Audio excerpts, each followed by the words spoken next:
జరగాల్సిందే. మనిషికి బతికేంత ధైర్యం చాలు, చంపేంత ధైర్యం కాదు. కాదు కూడదు అని మీరు మళ్ళీ ఆ ధైర్యాన్ని కూడగడితే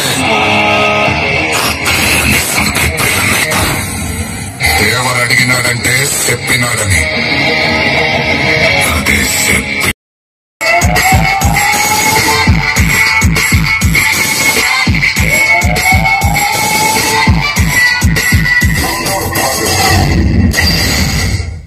సస్పెండ్ అయిన ఎస్ఐ, ఉద్యోగం పోయిన ఎంప్లాయీ ఆ మాత్రం కాలుతుంది, సహజం.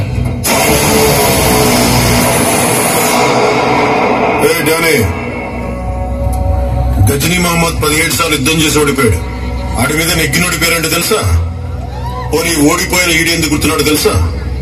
ఎందుకంటే వాడికి యుద్ధం అంటే భయం లేదు. గెలవడం ఓటంతో సంబంధం లేదు. Maybe same to same. నువ్వు పీకే నేను ములుస్తా, నువ్వు తొక్కే నేను లేస్తా, నువ్వు తీస్తే నేను మళ్ళీ వస్తా. నీ కాపలేని యుద్ధం.